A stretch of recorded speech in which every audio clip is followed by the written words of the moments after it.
Hey everyone, hope you and your families are healthy and well. Thank you for joining me today. My name is Abdel Misa. So as many of you know, I'm a finance professor. Now, my day job is actually very different. I'm the CEO and Chief Investment Officer of Market Cipher Partners.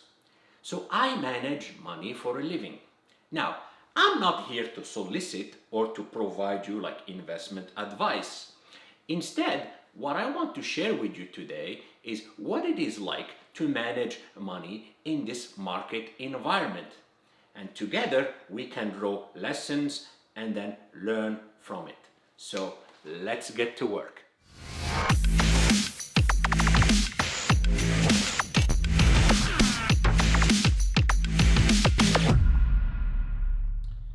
So this coronavirus crisis is unlike anything that I have seen or experienced before.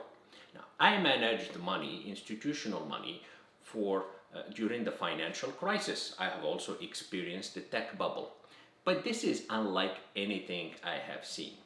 So in order to manage this crisis the right way, we have to first understand where it came from and then learn new tools to address it. So if we go back to the beginning of the year, we were dealing with overvalued, overbought, and complacent investors. That's always dangerous. In fact, you could argue that we were experiencing a bit of euphoria.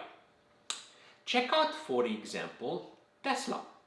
Tesla experienced an exponential move during this period. In fact, some investors were even calling for Tesla to go up to $10,000. That's a first sign of trouble. Now, another thing that was interesting is that retail investors came back big to the market. Okay, so as a retail investors, you're basically looking at 2019, you made money, and then you're like, markets are gonna keep going. So everybody was flocking into the stock market, especially with the fact that a lot of brokers were now offering commission-free. So that's the second sign of trouble, because volumes of retail investors just increased to the roof.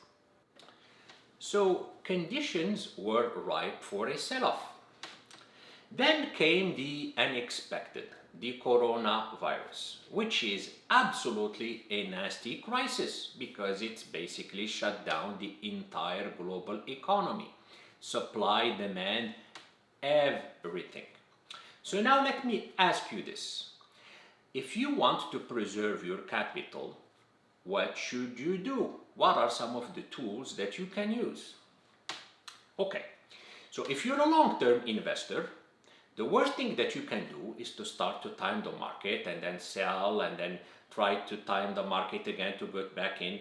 No, what you need is to stay disciplined, stay the course with your game plan. Now, if you are a trader and managing risk like me, the game plan has to be different. So what are some of the choices? Well, first thing first is you can potentially like sell stocks and reduce your equity exposure and then raise cash. That's number one. Number two, the other thing you could do is to become defensive. That means you can switch allocation across your investment portfolio. You can, of course, switch allocation from equities to bonds. The other thing you can do is, even within your equity exposure, what you can do is basically like switch to more defensive sectors such as consumer staples or utilities.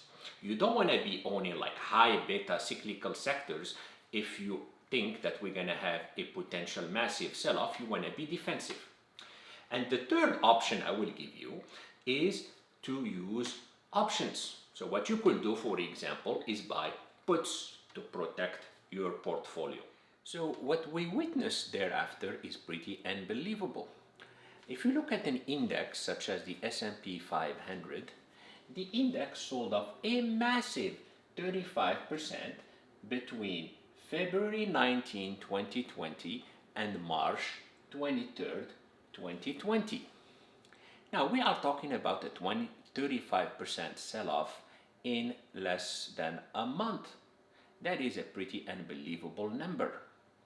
Now, obviously, the coronavirus crisis is a very serious one. But to sell off 35% in a month, there must be some more drivers to it. So can you think about a few things that accelerated the sell-off?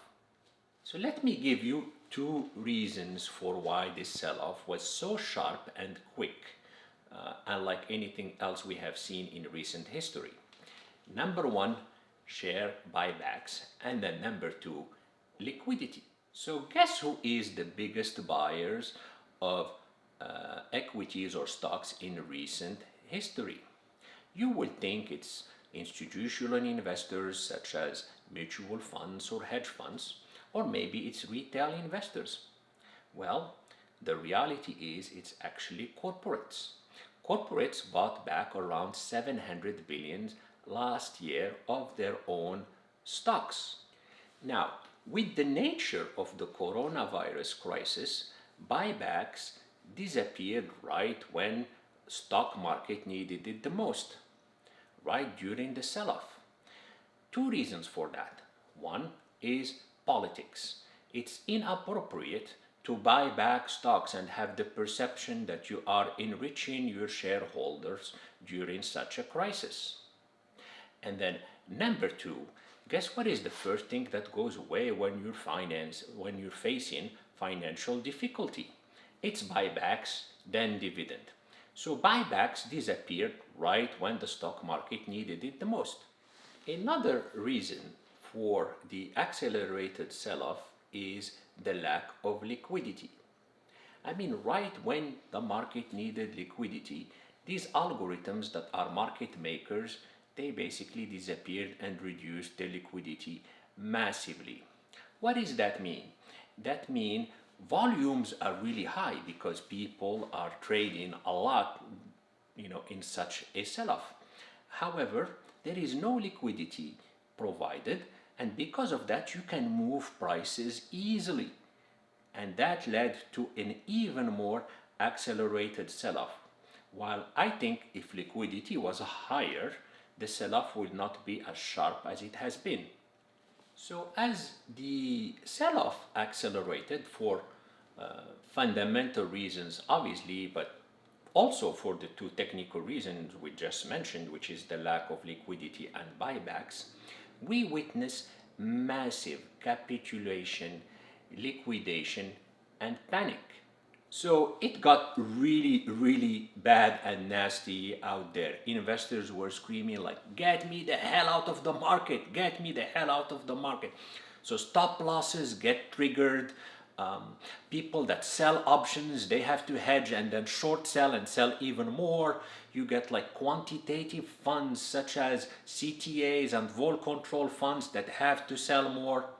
It's basically like, get me out of the market, liquidate, I don't care at what price, and that's where it becomes a potential opportunity to step in and buy. One more interesting thing about this sell-off that I have personally never witnessed before is that we went from extremely bullish and euphoric conditions to extremely bearish and liquidation conditions in less than a month. That's like if you take the entire financial crisis and then you compress it to a month. Pretty unbelievable. Now, let me ask you this. What should you do in the conditions that we have witnessed toward the end of March? So if you are a long-term investor, the last thing you want to do is panic and sell at the lows. That will be like getting out of your game plan. In fact, you should do the opposite. Continue accumulating equities because you believe that in the long term, equities will outperform. What else could you do if you believe that the market was going higher? If you are a trader, for example. Okay, so first thing first is you can do the opposite of what we have done. ahead of the sell-off, which is increase your equity exposure. So that cash that you have raised, now you have to deploy it. The second thing that you can do is you can switch your exposure from defensive sector to cyclical and high beta sectors. The third thing is less obvious, which is using call options. In this case, volatility is high, right? So when you look at the VIX, you're talking about volatility with VIX at 80. Then you're paying very much for volatility, and because of that, you reduce your upside.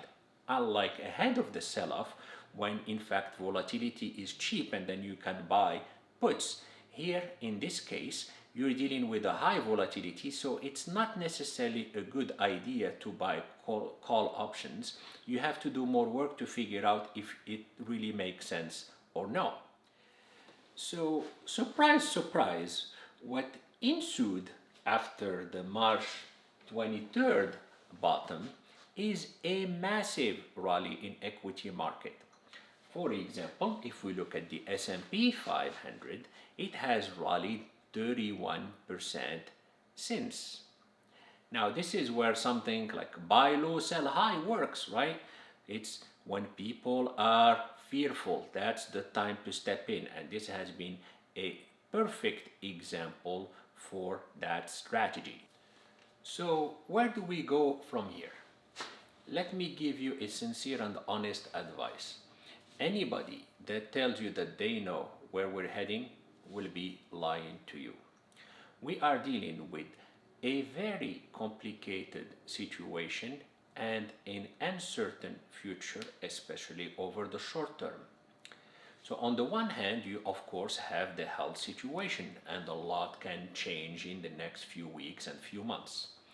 And then on the other hand, you are dealing with the economy that has suffered a massive hit, with millions of people losing their jobs. Now, on the other hand, the positive side on the economy is we have seen a massive monetary and fiscal stimulus, and the government has done a great job to face this crisis, and there is more to come. Let me give you my personal opinion. Of course, this is not an investment advice or a recommendation. It's just my personal take on the situation. Over the long term, I'm bullish because I do think that this crisis is temporary, and the governments around the world are doing everything that it's going to take to come out stronger out of this crisis. I also believe that our scientists will be able to find a long-term health situation, whether it's a cure or anything else. Okay, so that's the long term. Over the short term, it's a little bit trickier. However, I do think, in my opinion, that we still have a little bit of upside. Why is that? Because I still see a lot of bearishness out there. Everybody is still thinking we're gonna retest, that this is like the financial crisis, or at least a lot of people think so. And when I see that, it's usually a sign that the market is gonna hurt most investors, and that the market potentially will go higher. Of course, I reserve the right to change my mind. As a trader, one of the biggest mistakes that you can make is basically when facts change, you stick to your older position. And no, when things change, you have to adapt. So short term, I'm very bullish, but in a week or in 2 weeks, if facts change, I will change. In fact, like one of the most famous quotes that I want to share with you is from the economist Keynes.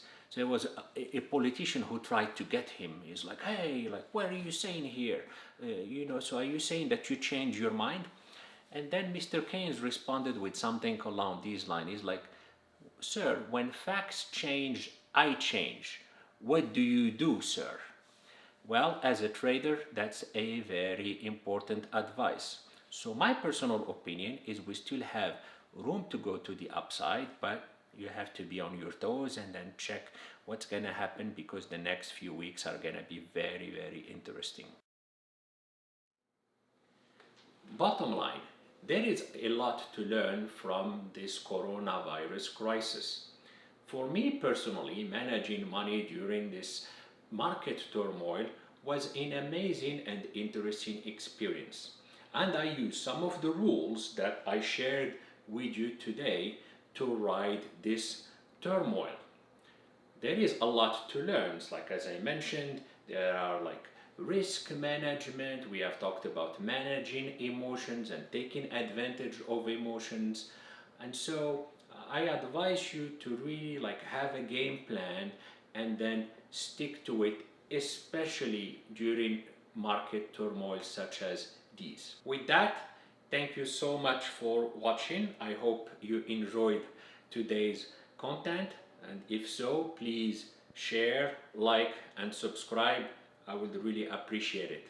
And I want to leave you with one teaser for the next video. Like in the next video, I'll address even more ways to how to make money in this challenging market environment. So definitely stay tuned. Thank you so much, and I will see you next time.